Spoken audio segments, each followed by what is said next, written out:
Centro Evangelístico Peniel y Ciudad Online presentan retransmisión de la conferencia dominical con el pastor José Hernández. Diga conmigo, Él vive. Amén. Gloria a Dios para siempre. Esta semana, históricamente hablando, hubo lo que yo llamo un encuentro de emociones. Por un lado, Jesucristo murió, lo cual generó ¿qué cosa emocionalmente? ¿Qué generó entre los discípulos? ¿Qué generó eso? ¿Están aquí? Hay frío, pero póngase ríspero. ¿Qué generó la muerte de Jesús en sus discípulos? Tristeza. Es una emoción terrible, ¿verdad? ¿Cuántos han estado tristes alguna vez? Pero por otro lado, en pocas horas, el Señor resucitó y eso generó ¿qué? Alegría. Y nosotros vivimos esos momentos, esos raros desencuentros en que a veces estamos tristes, pero luego entonces podemos estar contentos. Y para mí el tema de la resurrección es un desafío. El tema de la resurrección es un reto, realmente. Y cuando lo veo desde esa perspectiva del desafío, del reto, me traslado precisamente a aquellos hombres y mujeres, lo que significó para ellos eso. Estaba leyendo algo que escribió un autor llamado Dennis Stonewall, y él escribe que el tema de la resurrección, incluyendo la resurrección de Cristo, abarca más espacio en el Nuevo Testamento que cualquiera de las otras verdades básicas del cristianismo, con la posible excepción de la muerte del Señor Jesús. Raras veces habló Jesús de su muerte sin pronunciar una predicción de su resurrección en el tercer día. Dos cosas bien importantes aquí en estas palabras de este autor. Por un lado, este asunto de la resurrección del cuerpo es un tema importante en el Nuevo Testamento. Abarca un gran espacio. Y cuando usted revisa el mensaje de los primeros discípulos, el asunto esencial allí era la resurrección de Jesús. Un estudio de la historia bíblica y del pensamiento de los primeros cristianos tiene tres grandes enseñanzas. Los mensajes de esos predicadores no eran tan enredados como los nuestros, ni nos metíamos en temas y más temas para tratar de resolver el pensamiento filosófico de hoy en día. No, Señor, era algo sencillo, tres asuntos importantes. Número uno, el carácter mesiánico de Jesús. Jesús era el Cristo. Y eso lo enfatizaban ellos constantemente, porque había una negación clara, una duda clara de que ese pudiera ser el Cristo anunciado. El segundo tema donde ellos se enfocaban y predicaban con pasión es este precisamente que hoy estamos tocando, la resurrección de Jesucristo. Fíjense que estos dos primeros asuntos eran puestos en duda por la gente de que Él fuera el Mesías o de que Él hubiera resucitado. Por lo tanto, escuche bien, esto es muy importante. Sobre aquello que se duda, entonces hay que ser enfático e insistente para convencer. Y eso era lo que ellos hacían. Eran insistentes, perseverantes en enseñar el carácter mesiánico de Jesús y en enseñar la resurrección de Cristo. Pero había un tercer tema. Un tercer tema que ocupaba a los predicadores de esos primeros siglos: el regreso de Jesucristo a la tierra. Así que eran tres asuntos importantes que estaban envueltos en esa predicación. Jesús es el Mesías, Jesús resucitó y Jesús vuelve nuevamente por su iglesia. Ahora, ¿por qué tanto énfasis? Porque sin lugar a dudas la resurrección de Cristo marca lo que nosotros pudiéramos llamar la esperanza eterna. Una cuestión que contradice las ideas de que para el que se muere todo se acabó, no hay otra oportunidad luego de esta. Así que lo que esto reviste es una importante esperanza.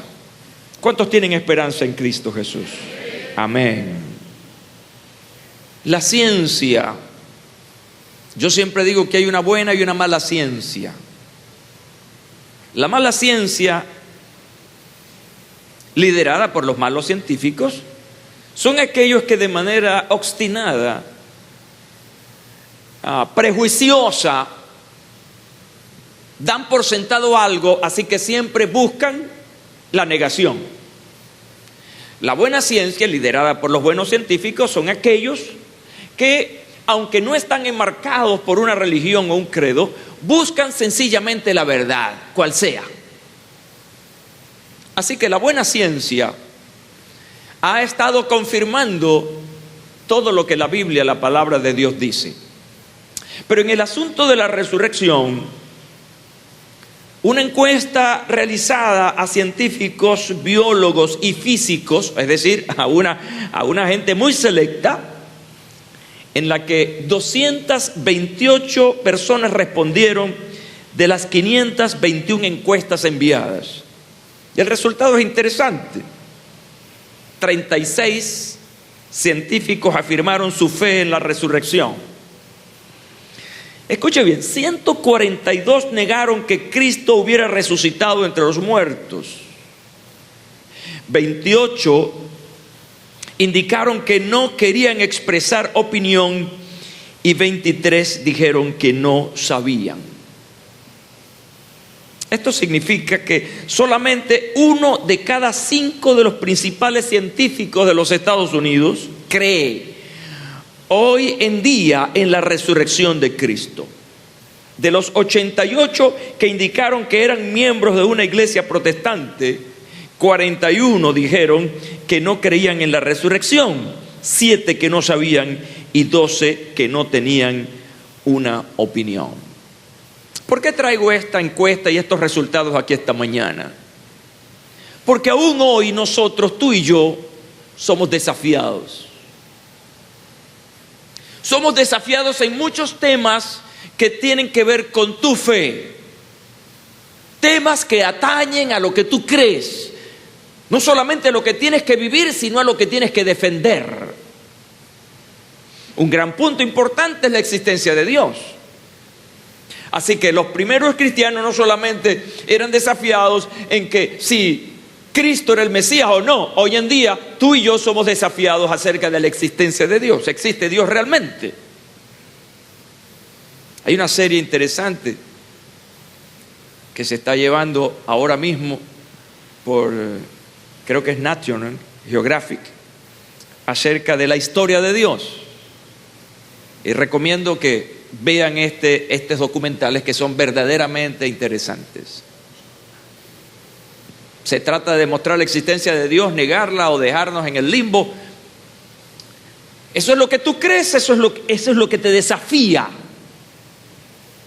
Creer que ciertamente Jesús era Dios o era un hombre común y corriente, el Cristo histórico, como hablamos el domingo pasado. Si realmente Jesucristo resucitó o no. Todo eso hoy en día también significa para ti y para mí un reto, un desafío. La gente se burla. Otros sencillamente no le dan importancia. Pero tú y yo estamos puestos aquí no solamente para creer, sino para defender nuestra fe en el Cristo resucitado. Ahora, yo quiero que nos volvamos un poco a la historia de ese momento, de ver a esos primeros cristianos rodeados de la gran mayoría incrédula. Hágase la imagen en este momento. 100 personas, 200 personas, 500 personas están a tu alrededor que no creen y tú eres el único que crees. ¿Cómo te sientes? Así estaban estos hombres y mujeres que habían sido impactados por el ministerio de Jesús y habían creído en su palabra, pero la gran mayoría, incluyendo el poder político, el poder religioso, la gente común, no estaban creyendo en eso. Así que yo veo este asunto, este panorama, y a estas personas como gente que estaban siendo desafiadas, retadas, para confirmar algo o para mantener su fe en medio de una incredulidad y un rechazo que les rodeaba. Y me preguntaba, ¿cómo fueron retados los discípulos? Esos primeros discípulos, ¿cómo fueron retados? Y esto me pareció interesante, esa pregunta que me hice. Porque no solamente fueron retados por las personas que les rodeaban, sino que ellos mismos en su interior fueron desafiados. Yo le pregunto a usted en esta mañana, ¿alguna vez usted ha dudado de Dios? ¿Alguna vez usted ha dudado de su fe? ¿Alguna vez usted ha dudado de las promesas de Dios? Tendríamos que ser 100% honestos para decir sí. Y déjame decirte que dudar de Dios no significa Dios no existe. Dudar de Dios puede ser no creer en la eficacia de su poder o en el cumplimiento de su palabra. Porque cuando nosotros decimos, por ejemplo, como lo decían los salmistas o Jeremías, cuando se preguntaban estos profetas, ¿dónde está Dios? ¿Hasta cuándo? De alguna manera, en su interior estaban siendo retados en su fe. ¿Qué es lo que pasa, Dios? Y yo veo aquí que el primer desafío que tienen estos discípulos fue internamente, ellos mismos. Jesús les había dicho que Él resucitaría, pero llegó un momento en que no lo creían. Quiero leerles este relato. Lucas capítulo 24 desde el versículo 13. Y aquí dos de ellos, diga dos, iban el mismo día a una aldea llamada Emaús, que estaba a 60 estadios de Jerusalén, e iban hablando entre sí todas aquellas cosas que habían acontecido. Sucedió que mientras hablaban y discutían entre sí, Jesús mismo se acercó y caminaba con ellos. Mas los ojos de ellos estaban velados para que no le conociesen. Y les dijo: ¿qué pláticas son estas que tenéis entre vosotros mientras camináis? ¿Y por qué estáis tristes? Respondió uno de ellos, que se llamaba Cleofas, le dijo: ¿eres tú el único forastero en Jerusalén que no ha sabido las cosas que en ella han acontecido en estos días? Entonces él les dijo: ¿qué cosas? Y ellos le dijeron: de Jesús Nazareno, que fue varón profeta, poderoso en obra y en palabra delante de Dios y en todo el pueblo, y cómo le entregaron los principales sacerdotes y nuestros gobernantes a sentencia de muerte y le crucificaron. Ahora, yo subrayé en mis notas estas palabras que voy a leer a continuación. Pero nosotros esperábamos que Él era el que había de redimir a Israel. Y ahora, además de todo esto, hoy es ya el tercer día que esto ha acontecido, aunque también nos han asombrado unas mujeres de entre nosotros, las que antes del día fueron al sepulcro, y como no hallaron su cuerpo, vinieron diciendo que también habían visto visión de ángeles, quienes dijeron que Él vive. Y fueron algunos de los nuestros al sepulcro y hallaron así como las mujeres habían dicho, pero a Él no le vieron. Interesante esto, ¿verdad? Estos hermanos no creían lo que el Señor ya les había profetizado. Pero lo más fuerte aquí es que están oyendo testimonios de que algo había ocurrido. La primera confrontación a tu fe es la tuya misma. Es tu propia fe. Es lo que tú estás percibiendo en el momento. Y yo pregunto, ¿qué es lo que confronta nuestra fe? Las circunstancias que están a nuestro alrededor. Cuando hay cosas complicadas en nuestra vida, nuestra fe es confrontada, somos desafiados en ese momento. Y yo creo que en este momento que vivimos nosotros como país, como nación, como personas, como familias, nuestra fe está siendo confrontada. Porque hay muchas circunstancias adversas a nuestro alrededor. Y cuando la fe es desafiada y no hay una respuesta positiva frente a esa afirmación, entonces, ¿qué pasa? Nos llenamos de angustia, de desesperanza. Estos hombres y mujeres fueron confrontados. Su primera confrontación estuvo en torno a su propia alma. Cuando la fe es confrontada, ¿qué necesitamos entonces para responder a esa confrontación, a ese gran desafío? ¿Cómo logramos que algo se demuestre? ¿Cómo logramos que algo nos inspire entonces y renueve nuestras fuerzas para avanzar, para seguir adelante? ¿Cómo reanimamos nuestra fe? Esa fe que ha sido cargada por la incredulidad, ¿cómo la recargamos? Bueno, vienen una cosa que se llaman evidencias. Vienen las pruebas. Para saber que conocemos algo, pues sencillamente somos sometidos al examen. Y ese examen es aprobado o no, pero lo importante es que lleguemos a conclusiones fundamentales. La incredulidad debe ser combatida por las pruebas. Y aquí encontramos algunas pruebas importantes, algunas evidencias importantes que van a reanimar la fe y la confianza de los discípulos. Puede ser también un instrumento de ellos para confrontar a otros, no solamente para afirmar y reafirmar su fe, sino para confrontar a los incrédulos. La primera cosa importante es que para que haya resurrección tiene que haber muerte. ¿Cómo podemos saber si Jesús resucitó si no se murió? Así que el primer punto aquí es demostrar que ciertamente Jesús murió. Es decir, la realidad de la muerte de Jesús. ¿Murió Jesús? Sí, Jesucristo murió. O sea, si han leído algo por allí que se llama el Cristo de Cachemira. Cachemira es un lugar de la India. Y hay una historia que dice que Jesús salió de su país y se fue a la India. Y se dice que está la tumba en Cachemira. Es una manera de descalificar que Jesús murió tal y como lo dice la Biblia, la palabra de Dios.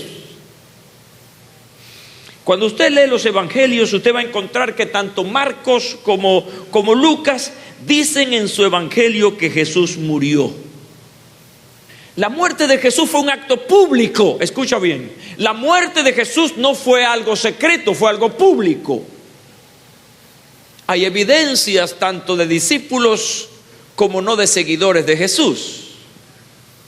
Los militares que cuidaban el cuerpo de Cristo colgado en la cruz confirmaron que él había muerto. Jesús fue sepultado a diferencia de los delincuentes. Los delincuentes eran sepultados en un cementerio especialmente para ellos. Jesús fue sepultado en un lugar exclusivo, escucha bien, en una tumba de alguien que era un importante funcionario del Sanedrín. El Sanedrín era una especie de cuerpo colegiado de los altos jerarcas de la religión judaica. José de Arimatea. Y en el sepulcro de ese hombre, Jesús fue, valga la redundancia, sepultado. De manera pues que ese lugar importante revela que este hombre llamado Jesús murió y que tuvo que ser sepultado. Son evidencias que encontramos más allá de los creyentes. Así que la primera prueba importante aquí es que Jesús murió. La segunda gran prueba que encontramos aquí está en unas palabras maravillosas: la tumba vacía. Si Jesús murió y resucitó, pues obviamente no lo iban a encontrar en la tumba. De manera que la tumba vacía es una evidencia importante de su resurrección. Ahora, quiero llevarlos un momento a lo que los líderes religiosos de ese momento, para evitar que esta fe se propagara y que realmente la palabra de Jesús tuviera un cumplimiento y una gran demostración como hecho, idearon. Así que elaboraron una conspiración para decir que los discípulos habían robado el cuerpo para demostrar que Jesús había resucitado. La Biblia enseña algunas cosas importantes sobre esto. Nos enseña la Biblia, la palabra de Dios, las apariciones después de la resurrección del Señor. Se cuentan por lo menos 10 en número, 5 de las cuales ocurren el mismo día de la resurrección y 5 posterior. La tumba vacía, pero que el Cristo aparece ya resucitado. Me encantan estas palabras del apóstol Pablo cuando escribe a los Corintios acerca de estas apariciones que son prueba de aquella tumba vacía. Dice: porque en primer lugar os he enseñado lo que también recibí, que Cristo murió por nuestros pecados conforme a las Escrituras. Escucha bien, que fue sepultado y que resucitó al tercer día conforme a las Escrituras, que apareció a Pedro y después a los 12. Luego apareció a más de 500 hermanos a la vez, de los cuales muchos viven todavía y otros ya duermen. Luego apareció a Jacobo y después a todos los apóstoles, y al último de todos, como a uno nacido fuera de tiempo, me apareció a mí también. De manera que en estas palabras del apóstol Pablo hay una completa, hay un completo bagaje de evidencias acerca del Cristo que resucitó y que por lo tanto no es otra cosa que el resultado de una tumba vacía. Pero así como Jesús apareció, la otra prueba importante es la aparición de ángeles que testificaban que Cristo había resucitado. Comparto Mateo 28, versículo 1 en adelante. Después del sábado, al amanecer, el primer día de la semana, María Magdalena y la otra María fueron a ver el sepulcro. Sucedió que hubo un terremoto violento, porque un ángel del Señor bajó del cielo y, acercándose al sepulcro, quitó la piedra y se sentó sobre ella.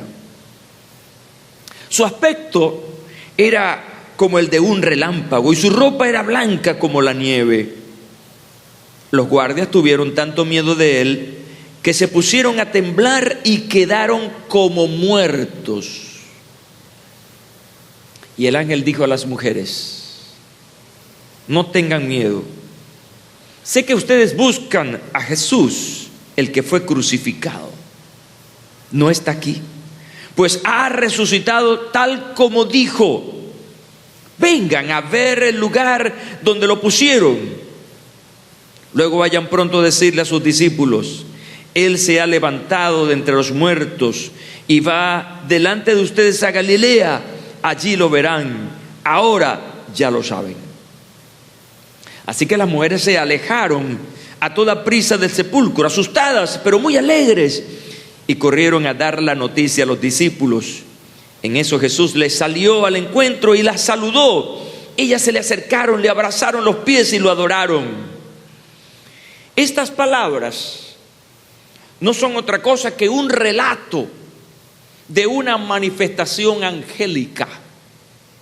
Es decir, encontramos aquí que no solamente Jesús apareció, sino que hubo ángeles que corroboraron la información, que corroboraron el hecho. Una versión dice: ¿por qué buscan entre los muertos al que vive? El Señor ha resucitado. Todo esto es un cúmulo de información fundamentada bíblica y extrabíblicamente de lo que ocurrió ese día. Quiero ir un poco más allá. Hay gente que ha vivido experiencias en la vida de las cuales dicen: eso cambió mi vida. Desde ese momento para acá yo soy otra persona. Estaba leyendo el caso de alguien que superó el cáncer, un sobreviviente de cáncer. Y en su declaración decía: estoy feliz y voy a vivir la vida de ahora en adelante, minuto a minuto, con intensidad, y voy a hacer todo lo que yo quiera hacer por otros. Pero su vida anterior no era así. Era un hombre despreocupado, egoísta. Ahora es un gran filantrópico. Es un hombre que se dedica a ayudar a otras personas. Su experiencia difícil del cáncer lo cambió. La vida de los apóstoles, la vida de los discípulos cambió. La experiencia de la resurrección fue tan impactante en sus vidas que ellos fueron transformados. La experiencia de la resurrección es una experiencia transformadora que cambia la mentalidad de los individuos. Es lo que ha pasado contigo y conmigo. La experiencia de la salvación te ha transformado, te ha cambiado, no solamente en darte una esperanza de vida eterna, sino en tu vida presente. Y esto es muy importante señalarlo. Lo que Cristo ha hecho en tu vida y en mi vida es para vivir una vida que verdaderamente satisfaga las exigencias del reino de Dios. De que nunca nosotros vamos a dejar de ser las personas que Dios quiere que seamos. Que tenemos la disposición y la decisión de vivir cada día que el Señor nos permite en esta tierra con excelencia para la gloria de su nombre. Que la vida no es solamente un don de Dios, sino que es una oportunidad de servir y de amar a Dios y a nuestros semejantes. Estos hombres y mujeres fueron transformados. Voy a darles un ejemplo sencillo. Pedro se creía valiente. Pedro se creía un super Pedro. Pero cuando apresaron a Jesús y lo tenían por allá interrogándolo, y él estaba muy cerca de allí, y alguien lo reconoció, ¿qué hizo super Pedro? Negó al Señor. Y no solamente una vez. 1, 2, 3 veces negó al Señor. ¿Qué tenía Pedro? ¿Qué emoción estaba en él que lo llevó a negar al Señor? A ver. Miedo. ¿Pero dónde está super Pedro? Tenía miedo. Pero ese Pedro miedoso, ese Pedro acobardado después de la resurrección, fue otro Pedro. Era el Pedro capaz de levantarse ante una multitud para hablar de Jesucristo. Era el Pedro que aquel cojo de nacimiento le dijo: no tengo oro ni plata, pero lo que tengo te doy. Levántate en el nombre de Jesús. Fue el Pedro que desafió a los incrédulos y al poder de la magia. Entonces, su vida fue una vida transformada, de hombres miedosos a valientes predicadores que defendían con emoción y con todas sus fuerzas la resurrección de Cristo Jesús. Ahora no se escondía. Ahora era un hombre público que no tenía temor para dar a conocer el pensamiento que estaba en su corazón y que quería compartir con el resto de las personas. Esto trajo indudablemente algunos asuntos importantes. La resurrección del Señor Jesús está corroborada por la práctica misma de la iglesia. Desde los tiempos iniciales, primer siglo, Jesús murió, resucitó, ascendió a los cielos. Sean mis testigos hasta lo último de la tierra. ¿Y qué pasó con la iglesia? Bueno, esos creyentes empoderados salieron a predicar el evangelio del reino de Dios. Y comenzaron a congregarse, a reunirse. La dispersión nunca es buena, ¿sabe? En la medida en que nos dispersamos, perdemos ¿qué cosa? Fuerza. Y no solamente fuerza como grupo, perdemos fuerza de manera individual. Y yo quiero insistir en esto, porque es que hay que combatir ideas extrañas por ahí. Yo llamaría superliberales. Que te dicen por ahí que tú no necesitas congregarte, tú no necesitas pertenecer a una iglesia, tú lo que necesitas es tener fe en Cristo, tener una Biblia y amén. Pero las primeras cosas que hicieron estos cristianos después de la resurrección del Señor fue congregarse. Y ¿saben una cosa? ¿Saben dónde se congregaban al principio? En los templos de la religión común, de la religión popular. Iban a orar a esos lugares. Y después comenzaron a reunirse en las casas, ya de una manera más formal. Pero ellos establecieron una reunión especial, ¿saben? Dentro de todas sus reuniones había una reunión especial. Y era la reunión del primer día de la semana. Yo no sé si usted, alguna persona que es nueva creyente, algún visitante, se preguntará, ¿y por qué? ¿Por qué los evangélicos se reúnen el domingo? ¿Por qué es la reunión más importante de la iglesia evangélica? No es una cuestión tradicional, no, tiene una razón de ser. ¿Por qué para ti el día de tu cumpleaños es importante? Cualquier mes, cualquier día, no importa cuál sea el tuyo, cuál sea el mío, pero ese día es importante. ¿Por qué? Porque hay algo que lo fundamenta. Bueno, ese día yo nací. ¿Por qué el domingo? Porque ese día la iglesia celebraba, conmemoraba la resurrección del Señor Jesucristo. De manera que la observación del día domingo, no la adoración del día domingo, son dos cosas diferentes. Es una evidencia importante, histórica, que conmemora, que recuerda que un día como ese, el Señor Jesús se levantó de entre los muertos. ¿Y qué hacía la iglesia entonces? Bueno, se reunía para celebrar eso, para recordar, para animarse. Cristo ha resucitado. Y entonces alababan y cantaban y adoraban al Señor. Bendito sea el nombre de Jesús. El apóstol Pablo en Troas, Hechos 27,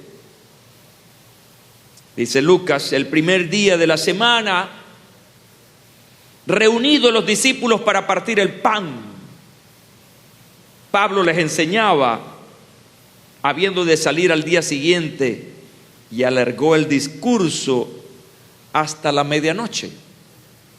¿Por qué nos reunimos aquí? ¿Por qué estamos hoy domingo aquí reunidos?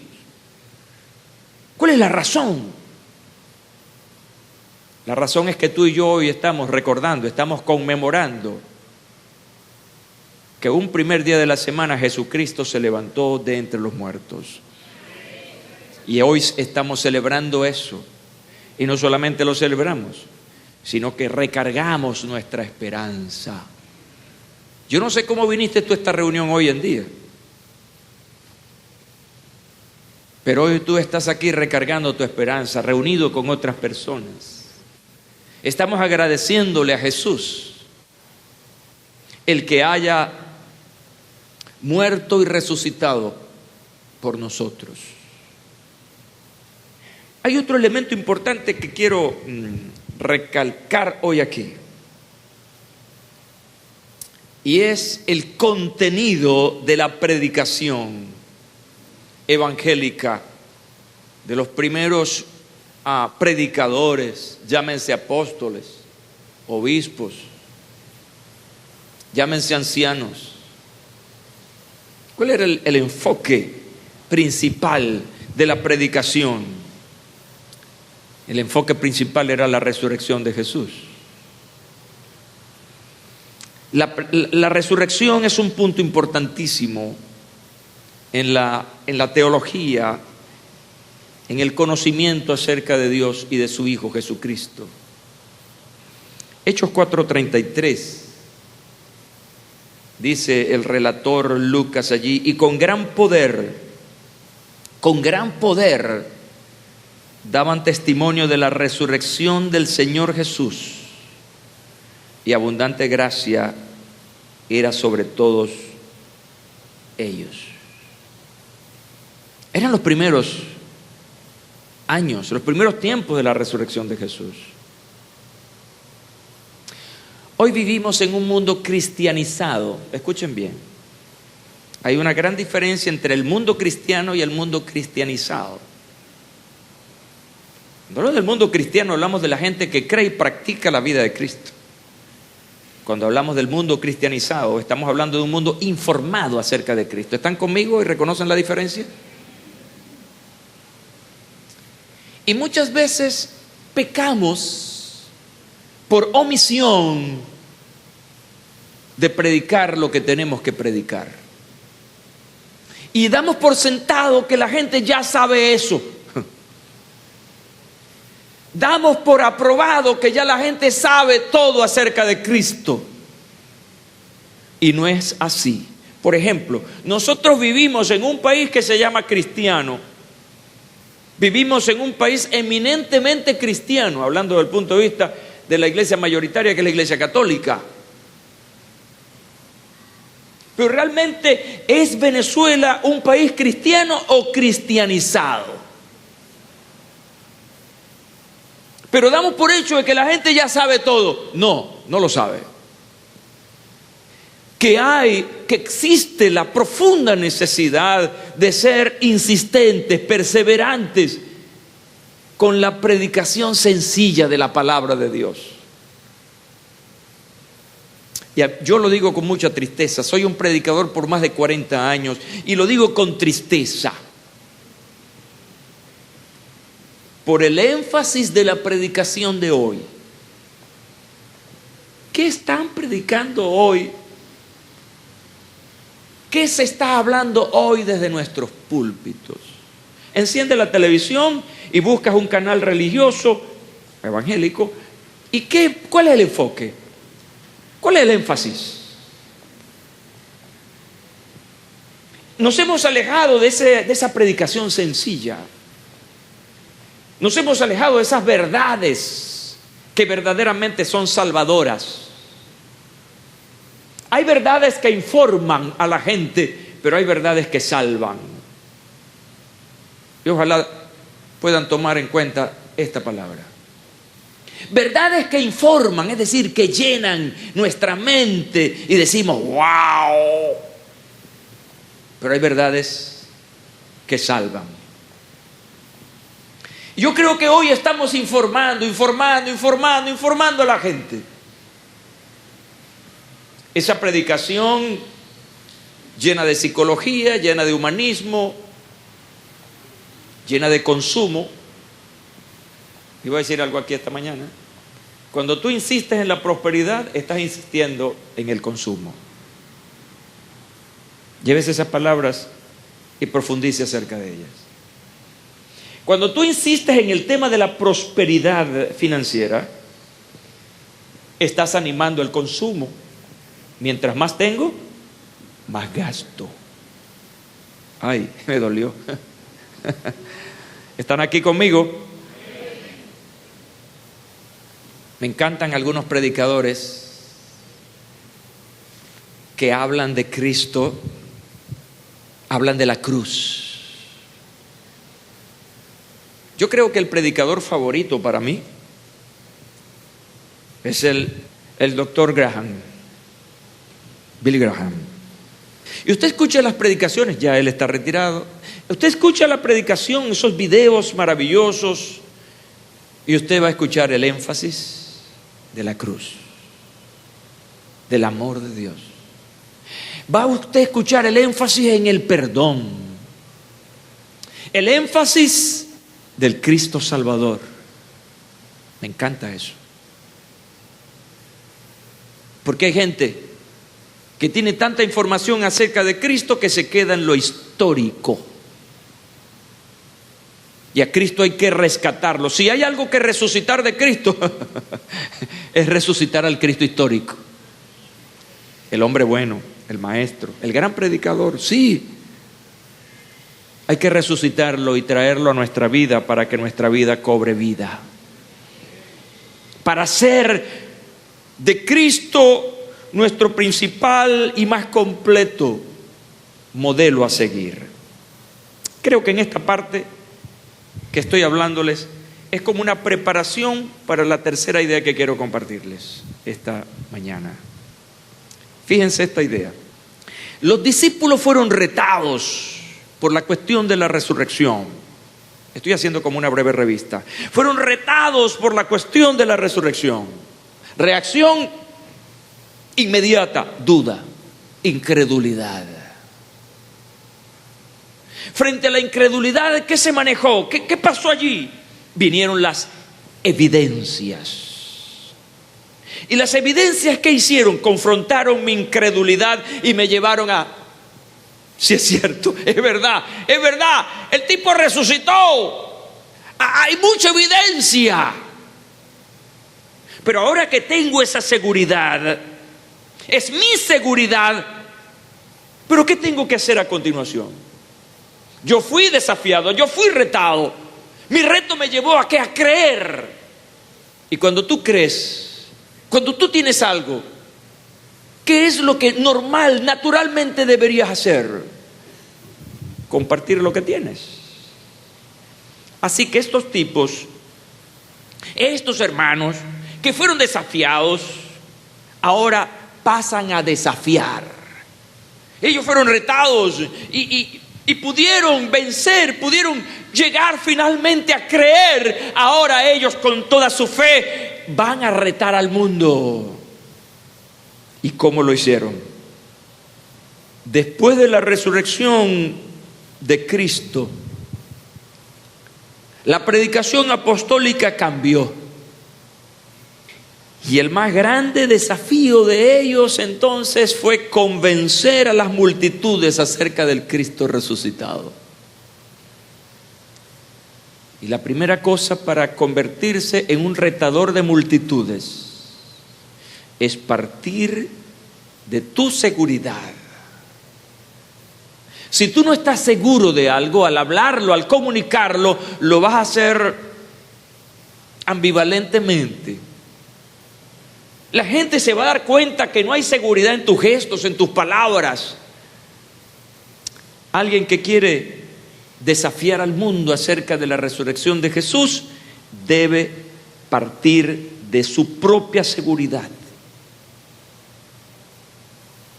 Hechos 4:13 dice: entonces, viendo el denuedo, el valor, la palabra denuedo aquí es sinónimo de valor. Viendo el denuedo de Pedro y de Juan, y sabiendo que eran hombres sin letras y del vulgo, se maravillaban y les reconocían que habían estado con Jesús. ¿Qué estaban haciendo ellos? Dando la palabra. Pero daban una palabra llena de confianza y de seguridad. Pero el otro asunto importante que los llevó a ellos a tener esa fuerza para desafiar al mundo acerca de la verdad de la resurrección Fue lo que ocurrió en aquella descripción, en aquel relato poderoso que hace Lucas en Hechos 2. El día de Pentecostés. El poder del Espíritu Santo sobre ellos. Decía Jesús en Hechos 1:8, pero cuando venga el Espíritu Santo sobre ustedes, recibirán poder y serán mis testigos tanto en Jerusalén como en toda Judea y Samaria y hasta los confines de la tierra. Y eso fue lo que pasó. Ellos fueron llenos del Espíritu Santo. Y ahora no solamente se unieron dos cosas importantes. Se unió la convicción y el poder. La convicción de que ellos ya estaban seguros del Cristo resucitado. Pero vino sobre ellos el poder. Mira, no hay una cosa más poderosa que la convicción y la unción del Espíritu Santo. Porque la convicción es seguridad, pero el Espíritu Santo es poder. Y fíjense, a partir de allí, predicaba Pedro, por ejemplo, a este Jesús. Dios lo resucitó y de ello todos nosotros somos testigos, exaltados por el poder de Dios y habiendo recibido del Padre el Espíritu Santo prometido, ha derramado esto que ustedes ahora ven y oyen. El miedoso, el que lo negó 3 veces, ahora está delante de una gran multitud, dando uno de los mejores mensajes registrados en el Nuevo Testamento. El hombre del vulgo, el hombre, el pescador, ahora no solamente tiene la convicción, sino que tiene el poder para desarrollar una palabra que verdaderamente convenciera el corazón de otros. Se convirtió en un retador. ¿Qué vamos a hacer nosotros hoy en día? ¿Seguiremos cada Semana Santa, como la llaman por ahí, hablando de la pasión, muerte y resurrección de Jesús y esperamos la otra Semana Santa para hacerlo? ¿Seguiremos leyendo la historia y viendo las películas y llorando y el Señor, pobrecito, cómo lo golpearon? ¿Seguiremos llorando? No. Creo que la posición de los cristianos renacidos es ser retadores, ser desafiantes, usando las verdades de la palabra, la convicción y el poder del Espíritu Santo. Tienes la palabra, tienes el poder del Espíritu Santo, tienes la convicción. ¿Qué necesitamos? ¿Cuánta gente está quedándose en la historia, en el lagrimeo? Esas personas necesitan ser confrontadas por una verdad. Y es la verdad de la palabra de Dios, pero también es tu verdad. Esta mañana nos levantamos nosotros con la esperanza del Cristo resucitado, pero nos levantamos también con la esperanza, con la seguridad de ser hombres y mujeres con valor para hablar acerca del Cristo resucitado y del Cristo que viene por segunda vez. Centro Evangelístico Peniel y Ciudad Online presentó retransmisión de la conferencia dominical con el pastor José Hernández.